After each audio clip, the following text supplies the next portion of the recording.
2024 లేదా 25లో డిగ్రీ లేదా బీటెక్ చదివారా? సాఫ్ట్‌వేర్ జాబ్ కోసం ఎదురు చూస్తున్నారా? అయితే కోడ్ జ్ఞాన్ 100 డేస్ కోర్సులో చేరండి, జాబ్ సాధించండి. నమస్కారం సార్. నమస్తే అండి శ్రీ గారు. పెళ్లి చేసుకున్న తర్వాత మ్యారేజ్ సర్టిఫికేట్ తీసుకోవాలా వద్దా, అంత పెద్ద ఇంపార్టెంట్ ఏం కాదు అని కన్సిడర్ చేస్తూ ఉంటారు సార్. నిజంగా మ్యారేజ్ సర్టిఫికేట్ కనుక మనం తీసుకోకపోతే ఎలాంటి ప్రాబ్లమ్స్ వస్తాయి? ఒకవేళ తీసుకోవాలి అని అనుకుంటే ఎలా ఉంటుంది ప్రొసీజర్? దానికి ఏమేమి డాక్యుమెంట్స్ కావాలి, ఎక్కడ మనం అప్లై చేయాలి, ఎవరిని మనం అప్రోచ్ అవ్వాలి అంటారు? పెళ్లి చేసుకోవడం ఒక సంప్రదాయం, మ్యారేజ్ సర్టిఫికేట్ తీసుకోవడం ఒక లీగల్ ప్రొటెక్షన్. క్లియర్గా గుర్తుపెట్టుకోండి. మ్యారేజ్ అయిన తర్వాత ప్రతి అబ్బాయిల విషయంలో కొద్దిగా వెనక ముందు ఉన్నప్పటికీ కూడా అమ్మాయిలు మాత్రం ఈ వీడియో చూస్తున్న వాళ్ళు గుర్తుపెట్టుకోండి, మ్యారేజ్ అయిన తర్వాత మ్యారేజ్ సర్టిఫికేట్ తీసుకోవడం అన్నది చాలా చాలా ముఖ్యం. ముందుగా ఈ మ్యారేజ్ సర్టిఫికేట్ యొక్క ఇంపార్టెన్స్ ఏంటని మీకు చెప్పే ప్రయత్నం చేస్తాను. ముఖ్యంగా ఎందుకు ఇంపార్టెన్స్? ఒకటి, మ్యారేజ్ అయినట్టుగా గవర్నమెంట్ రికార్డ్స్లో కూడా నమోదవుతుంది. ఫస్ట్ ఇంపార్టెంట్, ఒక ఇద్దరు స్త్రీ పురుషుల మధ్య మ్యారేజ్ అయినట్టుగా కుల పెద్దలు, సంఘ పెద్దలు, ఊరి పెద్దలు అందరూ కలిసి ఒక పెళ్లి చేస్తారు. పెళ్లి చేయడం ఒకటే కాదు, లీగల్గా ఒక డాక్యుమెంట్ ఎవిడెన్స్ ఉండాలి. అంటే తప్పనిసరిగా దాన్ని రిజిస్ట్రేషన్ చేసుకోవాలి. సుప్రీంకోర్టు కూడా అనేక కేసులకు సంబంధించిన విషయంలో కూడా దీన్ని కంపల్సరీ చేసుకోమని చెప్పి కోర్టులో తీర్పులు ఇవ్వడం కూడా సంబంధించి చెప్పడం కూడా జరిగింది. ఇది ఎంత ఇంపార్టెంట్ ఉంటుంది. ముఖ్యంగా డివోర్స్ విషయంలో కానీ, ఏదో భార్యాభర్తల మధ్య మనస్పర్ధలు వచ్చి డివోర్స్కి అప్లై చేసేటప్పుడు ఫస్ట్ కోర్టు అడిగేది మీకు మ్యారేజ్ సర్టిఫికేట్ ఉందా అని అడుగుతుంది కోర్టు. ఇంతేకాకుండా ఏదైనా విదేశాలకు వెళ్ళాలి, పాస్పోర్ట్ కానీ వీసాలో దొరికాయని చెప్పి పాస్పోర్ట్ ఏదైనా విదేశాలకు వెళ్ళాలి, జాబ్ చేయాలి, లేకపోతే స్టే అవ్వాలి, ఇలాంటి సందర్భాల్లో కూడా marriage certificate is the validity ఉంటుంది. మ్యారేజ్ సర్టిఫికేట్ లేకుండా ఏ ఒక్క హస్బెండ్ వైఫ్ ఇద్దరు కూడా వెళ్ళడం అనేది చాలా కష్టంతో కూడుకున్న పని. అదేవిధంగా భర్త వైపు నుంచి మెయింటెనెన్స్ అడగాలన్నా లేదా ప్రాపర్టీస్, ఇటువంటి ఎనీ టైప్ ఆఫ్ ప్రాబ్లమ్స్ దేనికైనా సరే వీటిని తీసుకోవడం వల్ల చాలా ఉపయోగం ఉంటుంది. కొన్ని సందర్భాల్లో అతను రెండో వివాహం చేసుకున్నా, లేకపోతే అతను వేరే రకాల అఫైర్స్ ఉన్న హస్బెండ్ విషయంలో, అటువంటి సందర్భాల్లో కూడా ఈ మ్యారేజ్ సర్టిఫికేట్ అనేది ఈమెకు ఒక ఆధారంగా కనిపిస్తుంది. మంగళసూత్రం ఎంత ఇంపార్టెంటో చట్ట పరిధిలో ఈ సర్టిఫికేట్ కూడా అంతే. నేను 10th క్లాస్ పాస్ అయ్యానని అంటే కుదరదు కదా. ఖచ్చితంగా గవర్నమెంట్ ఇచ్చినటువంటి ఎగ్జామ్లో మనం పాస్ అయితే కదా మనకు ఒక ఎస్ఎస్ సర్టిఫికేట్ వస్తుంది. అలాగే పెళ్ళి అయిందండి, మేమిద్దరం మొగుడు పిల్లలమే, మేమిద్దరం భార్యాభర్తలు అంటే కుదరదు. అదేంటంటే చట్ట ప్రకారంగా మీరు రిజిస్టర్ చేసుకుంటే అప్పటి నుంచి కూడా ఇది ఒక అవేర్నెస్ చేయాల్సిన కార్యక్రమం కూడా ఉంది చాలా చోట్ల. ఇప్పటికే కొన్ని పట్టణ ప్రాంతాల్లో, గ్రామీణ ప్రాంతాల్లో మీరు వెలిబుచ్చిన అభిప్రాయాన్ని వెలిబుస్తారు. సార్ అంత ఇంపార్టెన్స్ ఏముంది, దానికి మళ్ళీ ఫీజులు కట్టాలా? అవునండి, కట్టాల్సిందే. ఎందుకంటే భవిష్యత్తు ఎలా ఉంటుందో తెలియదు కాబట్టి. ఇప్పుడు మోడర్న్ సొసైటీలో మనుషులు ఎప్పుడు ఎలా మారుతారో తెలియదు. సో మీ దగ్గర ఎవిడెన్స్ అనేది చాలా చాలా ఇంపార్టెంట్. ముఖ్యంగా డివోర్స్ కేసులు ఫైల్ చేసేటప్పుడు కోర్టులో సబ్మిషన్ మేము ఫస్ట్ క్లయింట్స్కి అడిగేది కూడా మ్యారేజ్ సర్టిఫికేట్ ఉందా అంటారు. చాలా కేసుల్లో నేను చెప్తాను 85 to 90 కేసుల్లో మ్యారేజ్ సర్టిఫికేట్ ఉండదు. అప్పుడు మేము సెకండ్ ఆప్షన్ తీసుకుంటాం. అంటే మ్యారేజ్ అయినటువంటి పెళ్లి ఫోటోలు ఉన్నాయా, అంటే హిందూ మ్యారేజ్ ప్రకారం అయితే ఈ రకంగా ఉందా, అంటే ఆ సప్తపదుల ప్రకారం ఉన్నాయా లేదా, తాలిబొట్టు కట్టిన ఫోటో ఉందా లేదా. కొన్ని సందర్భాల్లో ఇప్పుడు ఎక్కడికక్కడ మిస్ అయ్యే అవకాశం కూడా ఉంటుంది. అందుకని ఈ మ్యారేజ్ సర్టిఫికేట్ ఒక ఎవిడెన్స్ మీ దగ్గర ఉన్నట్టయితే ఖచ్చితంగా మనం రికార్డ్స్లో తీసుకొని కూడా మనం సబ్మిషన్ చేసే అవకాశం ఉంటుంది. ఇంకొకటి, హిందూ మ్యారేజ్ యాక్ట్ 1955 సెక్షన్ 8 ప్రకారం, అదేవిధంగా స్పెషల్ మ్యారేజ్ యాక్ట్ 1954 ఉంటుంది. స్పెషల్ మ్యారేజ్ యాక్ట్ అంటే ముఖ్యంగా కులాంతర వివాహాలు చేసుకునే వాళ్ళు, మతాంతర వివాహాలు చేసుకునే వాళ్ళు, అంటే వేరే మతాన్ని చెందినటువంటి పెళ్లిళ్ళు చేసుకునే వాళ్ళ మతం తప్పనిసరిగా పెట్టుకోవాలి. అక్కడ సబ్ రిజిస్టర్ ఆఫీస్లో దానికి ఒక ప్రొసీజర్ ఉంటుంది. అంటే ముందుగా మనం ఒక 30 days ముందుగానే మనం అక్కడ సబ్ రిజిస్టర్ ఆఫీస్కి మనం నోటీస్ పంపించాలి. 30 days తర్వాత పెళ్లి చేసుకోవాలి. దండలు మార్చుకున్న తర్వాత ఇద్దరు సాక్ష్యంతకాలతో పాటు మ్యారేజ్ సర్టిఫికేట్ కంపల్సరీ అక్కడ అడిగి తీసుకోవడం చాలా చాలా ఇంపార్టెంట్. స్పెషల్ మ్యారేజ్ యాక్ట్లో సెక్షన్ 9 ప్రత్యేకంగా ఈ మ్యారేజ్ సర్టిఫికేట్ గురించి మాత్రం స్పెసిఫిక్గా చెప్తారు.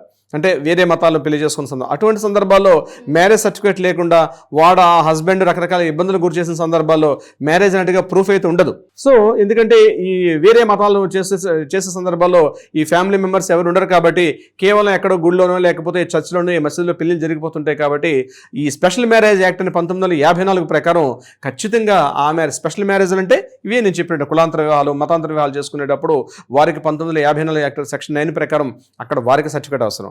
లేదు with in the Hindu marriage act ప్రకారం చేసుకుంటే సెక్షన్ 8 1955 వచ్చిన చట్టం ప్రకారం అయితే ఇక్కడ వీళ్ళకి కూడా ఆ సర్టిఫికేట్ అనేది చాలా ఇంపార్టెంట్. సో ఇది చాలా చాలా మోస్ట్ ఇంపార్టెంట్. ఇక్కడ ఎన్నాళ్ళ తీసుకోవాలి సార్? ఎగ్జాక్ట్లీ మ్యారేజ్ అయిన డేట్ నుంచి 30 days తీసుకోవాలి. లేదా మ్యారేజ్ అనే డేట్ నుంచి 30 డేస్లోగా మ్యారేజ్ సర్టిఫికేట్ ఇష్యూ అనేది వితౌట్ ఎనీ ఫీజు లేకుండా ఉంటుంది. కొంత గ్రేస్ పీరియడ్ 90 డేస్ కూడా ఉండే అవకాశం ఉంటుంది. ఈ 30 డేస్ 90 డేస్లో తీసుకోకపోతే ఇవ్వరంటే ఇస్తారు, కానీ దానికి లేట్ ఫీజు, దానికి ఒక అమౌంట్ ఎంత ఛార్జ్ చేస్తారో ఆ అమౌంట్స్ అనేది ఛార్జ్ చేస్తారు. ఆ అమౌంట్స్ అనేది ఛార్జ్ చేసి పేమెంట్ చేస్తే మ్యారేజ్ సర్టిఫికేట్ ఇష్యూ చేస్తారు. ఇది ఎక్కడ ఇస్తారు? 3 చోట్ల ఇచ్చే అవకాశం ఉంటుంది మన తెలంగాణ ప్రాంతాల్లో. ఒకటి sub register office, SR office. వీళ్ళు పెళ్లి ఎక్కడ అయిందో ఆ పెళ్లి జరిగిన ప్రదేశం ఉన్న ప్రాంతంలో కానీ, లేదా అమ్మాయి యొక్క పేరెంట్స్ అమ్మాయి యొక్క స్వస్థలం ఎక్కడ ఉంటుందో ఆ ప్రదేశంలో కానీ, లేకపోతే పెళ్లి జరిగిన ప్లేసుల్లో కానీ మనం అక్కడ ఉన్నటువంటి సమీపంలో ఉన్నటువంటి సబ్ రిజిస్టర్ ఆఫీస్ని మనం అప్రోచ్ అయ్యి ఆ డాక్యుమెంట్స్ అన్ని పేపర్స్ అన్ని సబ్మిట్ చేస్తే ఆయన పూర్తిగా వెరిఫై చేసి మ్యారేజ్ సర్టిఫికేట్ కూడా ఇష్యూ చేసే అవకాశం ఉంటుంది. ఇక రెండోది మీ సేవా సెంటర్స్లో కూడా అక్కడ ఒక ఆప్షన్ ఉంటుంది. ఆప్షన్లో అప్లై చేసుకుంటే కూడా ఖచ్చితంగా వచ్చే అవకాశం ఉంటుంది. మూడోది stamps and revenue official website ఉంటుంది. వెబ్సైట్లో డైరెక్ట్గా లాగిన్ నుంచి కూడా మనం తీసుకునే అవకాశం కూడా ఉంటుంది. మరి అప్లై చేసుకోవాలి అంటే వీటికి ఏమేమి సర్టిఫికేట్స్ అవసరం సార్? ఎగ్జాక్ట్లీ, ఇక్కడ అప్లై చేసుకోవాలి మ్యారేజ్ సర్టిఫికేట్ కంటే మీరు ముఖ్యంగా గుర్తుపెట్టుకోండి, ఏదైతే గవర్నమెంట్ అక్కడ చాలా నామినల్ ఫీజెస్ ఉంటాయి, ఆ నామినల్ ఫీజెస్ పే చేసుకుంటూ మన మ్యారేజ్ జరిగినట్టుగా ఉన్నటువంటి ఆధారానికి సంబంధించినటువంటి పూర్తి ఫొటోస్ అన్ని సబ్మిట్ చేయాలి, ఫస్ట్ వన్. అదేవిధంగా ఆ పెళ్లి కొడుకు యొక్క ఎవరైతే అబ్బాయి ఉన్నాడో, హస్బెండ్గా ఉన్నారో, అతని యొక్క ఆధార్ కార్డు, అతని యొక్క డీటెయిల్స్ ఇవ్వాల్సి వస్తుంది. అమ్మాయి యొక్క ఆధార్ కార్డు, అమ్మాయి యొక్క డీటెయిల్స్ కూడా ఇవ్వాల్సి వస్తుంది. ఈ పెళ్లి ఎక్కడ జరిగింది అన్న కన్ఫర్మేషన్ చేయాలంటే ఒక వెడ్డింగ్ కార్డు ఉంటుంది. ఆ వెడ్డింగ్ కార్డు కూడా is a mandatory. Wedding card కూడా సబ్మిట్ చేయాల్సి వస్తుంది. దీంతో పాటు ఇతర సాక్ష్యంతకాలు కూడా ఆ ప్రొఫార్మా మొత్తం ఫార్మేట్లో మనం ఎంటర్ చేసిన తర్వాత ఆటోమేటిక్గా గవర్నమెంట్ ఆ డీటెయిల్స్ తీసుకొని నామినల్ ఫీజు తీసుకొని మ్యారేజ్ సర్టిఫికేట్ కూడా ఇష్యూ చేసే అవకాశం ఉంటుంది. సిరి గారు, సార్ మీరు అన్నట్టుగానే సాక్షి సంతకాలు కావాలి అన్నారు కదా, అది మన ఇంట్లో వాళ్ళు పెట్టొచ్చు లేదంటే ఖచ్చితంగా బయట వాళ్ళ అయి ఉండాలా? అలా లేదండి, ఎవరైనా పెట్టొచ్చు. ఇంటి ఫ్యామిలీ మెంబర్స్ అంటే పేరెంట్స్ పెట్టిన అవకాశం ఉంటుంది. వాళ్ళ అంటే జనరల్గా నేనేమంటాను సజెస్ట్ చేస్తానంటే కేవలం అమ్మాయి తరపున 2 సంతకాలు కాకుండా అటువైపు నుంచి ఇటువైపు నుంచి సాక్షి సంతకాలు ఉండడం వల్ల మనకు ఉండే అవకాశం కూడా ఉంటుంది మ్యారేజ్ సర్టిఫికేట్ కోసం చెప్పి. అండ్ అలాగే సార్ చాలా మందికి అంటే పెళ్ళి అయిపోయి సంవత్సరం అయిపోతూ ఉంటుంది, 2 సంవత్సరాలు. కొంతమంది ఈ వీడియో చూసి ఇంత ఇంపార్టెంట్ ఉందా అని తీసుకోవాలి అని అనుకుంటారు. సో అలాంటి వాళ్ళకి ఎలా ఉంటుంది సార్? తప్పనిసరిగా నేను ముందుగా చెప్పినట్టుగా 30 డేస్లో మ్యారేజ్ అని 30 డేస్లో తీసుకోమని చెప్పి మన క్లాస్ ఉంది. 90 డేస్ వరకు గ్రేస్ పీరియడ్ ఉంటుంది. ఆ తర్వాత కూడా ఇచ్చే అవకాశం ఉంటుంది. కానీ అక్కడ ఎక్స్ట్రా మనకు ఆ పెనాల్టీ ఫీజు ఉంటుంది.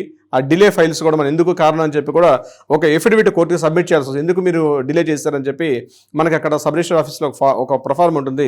అక్కడ డిక్లరేషన్ చేసి దానికి నోటరీ చేసి ఎందుకు డిలే అయింది అన్నటువంటి విషయాన్ని కూడా మనం కన్ఫర్మేషన్ చేసి మనం సబ్ రిజిస్టర్ సబ్మిట్ చేస్తే వాళ్ళు ఇస్తారు. బట్ అక్కడ ఫీజెస్ ఉంటాయి, ఆ ఫీజెస్ పే చేయాల్సి వస్తుంది. సో ఇప్పుడు ఎలాగో మ్యారేజ్ చాలా సందర్భాలు ఇప్పుడు మ్యారేజ్ అవుతున్న సమయం కాబట్టి ప్రతి ఒక్కరు కూడా ఈ వీడియో ఎంతమంది చూస్తున్నారో ప్రతి ఒక్కరు కూడా మీకు భవిష్యత్తులో లీగల్ ప్రాబ్లమ్స్ రాకుండా ఉండాలంటే ఇమ్మీడియట్గా పెళ్ళి అయిన విత్ ఇన్ 10 డేస్లోనో 1 వీక్లోనో మీ హడావుడంతా అయిపోయిన తర్వాత డెఫినెట్గా వెళ్ళి ఒక మ్యారేజ్ సర్టిఫికేట్కి అప్లై చేసుకోండి. లేదా కొద్దిగా డిలే అవుతుంది, అయిపోయిందండి ఏం చేయాలనుకో మీరు పడినట్టుగా 1 ఇయర్ అయిపోయింది, 6 మంత్స్ అయిపోయింది అంటే కూడా భయపడాల్సిన అవసరం లేదు. మీరు కూడా దాన్ని తగ్గ లేట్ ఫీజెస్ పే చేస్తే మీరు కూడా తెచ్చుకునే అవకాశం. బట్ ఏదేమైనప్పుడు కూడా మ్యారేజ్ సర్టిఫికేట్ మాత్రం తీసుకోవడం చాలా చాలా మోస్ట్ ఇంపార్టెంట్. ఆ ప్రొసీడింగ్స్ ఎలా ఉండాలి, ఆ ఫార్మేట్ ఎలా ఫిల్ చేయాలంటే ఒక అడ్వకేట్ మీరు అప్రోచ్ అయ్యారంటే అడ్వకేట్గా తప్పనిసరిగా చెప్తారు ఆ ప్రొసీడింగ్స్, ఆ ఫార్మాలిటీస్ అన్నీ కూడా. అవన్నీ మీరు ఫిల్ చేసి ఆయనకు కాస్త ఫీజు ఇచ్చి మీరు ఆ ప్రొసీజర్ని మీరు ఫాలో అయినట్లయితే ఒక మ్యారేజ్ సర్టిఫికేట్ వస్తుంది. ఆ మ్యారేజ్ సర్టిఫికేట్ని మీరు భవిష్యత్తులో జరగబోయే ఏదైనా మంచి అయినా చెడైనా దేనికైనా మ్యారేజ్ సర్టిఫికేట్ మీకు చాలా ఒక ఎవిడెన్స్ ప్రూఫ్గా ఉంటుంది. సిరి గారు, ఎన్ని రోజుల్లో వస్తుంది సార్ మనం అప్లై చేసిన తర్వాత? మ్యాక్సిమం అప్లై చేసిన 1 వీక్లో స్క్రూటినైజ్ చేస్తారు. స్క్రూటినైజ్ చేసిన 1 వీక్లో ఆ సర్టిఫికేట్ వస్తుంది విత్ సబ్ రిజిస్టర్ గారి సిగ్నేచర్. అదేవిధంగా గవర్నమెంట్ అఫీషియల్ లెటర్ హెడ్ మీద మనకు కూడా వస్తుంది విత్ స్టాంప్స్లో. అదే ఆ ఫార్మేట్ మీ సేవ నుంచి వచ్చినట్టు కలర్ ఫార్మేట్లోనే మన మ్యారేజ్ బోత్ అక్కడ ఇచ్చేటప్పుడు మరీ చెక్ చేసుకోవాల్సింది నేమ్స్ కానీ. ఇక నేను చెప్తున్నాను భవిష్యత్తులో దీనికి చాలా ఇంపార్టెంట్. రేపు భవిష్యత్తులో దీనివల్ల చాలా ఇంపార్టెన్స్ ఉండే అవకాశం కూడా ఉంది. రేపు పిల్లల్ని స్కూల్కి మనం అడ్మిషన్ చేసేటప్పుడు కూడా ఈ సింగిల్ పేరెంట్ ఫ్యామిలీస్ చాలా ఎక్కువైపోయి నేను ఈ మధ్య కొన్ని కేసులు నేను చూస్తున్నాను. సింగిల్ పేరెంట్ ఉన్న సందర్భాల్లో కూడా ఈ ప్రాబ్లమ్స్ రేజ్ అవుతున్నాయి. సో అక్కడ ఫాదర్ పేరు మెన్షన్ చేయాలా వద్దా అనే ఇవి కూడా కాంప్లికేషన్స్ వస్తున్నాయి. సో మేబీ ఎలా ఉంటుందో నాకు తెలియదు. ఇది ఖచ్చితంగా ఉండాలని రూల్ అయితే ప్రెజెంట్ అయితే లేదు. బట్ ఏదేమైనప్పుడు కూడా అమ్మాయికి ఒక సెక్యూరిటీ, ఒక ప్రొటెక్షన్ పెళ్ళైన తర్వాత మంగళసూత్రం ఎంత ఇంపార్టెంటో మ్యారేజ్ సర్టిఫికేట్ కూడా అంత మోస్ట్ ఇంపార్టెంట్ అని నేనైతే మాత్రం చాలా కేసులు చూసిన అనుభవంతో చెప్తున్నాను మీకు శ్రీ గారు. Thank you sir. ఇంకా ఎవరికైనా కూడా వీటికి సంబంధించిన డీటెయిల్గా ఇన్ఫర్మేషన్ తెలుసుకోవాలి అంటే ఏ విధంగా మిమ్మల్ని అప్రోచ్ అయ్యే ఛాన్స్ ఉందంటారు? తప్పనిసరిగా శ్రీ గారు, దీనికి సంబంధించి మీకు ఏదైనా సూచనలు సలహాలు కావాలంటే కింద స్క్రోల్ అవుతుండే మనకి కాంటాక్ట్ చేయండి. లీగల్ టీం మీకు అప్రోచ్ అవుతారు, కావాల్సినటువంటి సలహా సంప్రదింపులు ఇచ్చే ప్రయత్నం కూడా చేస్తారు. దీనికి సంబంధించి ఇంకా వివరాలు కావాలనుకుంటే కింద స్క్రోల్ అవుతుండే మనకి కాంటాక్ట్ చేయండి శ్రీ గారు. Thank you sir. Thank you so much. Thank you so much అండి శ్రీ గారు.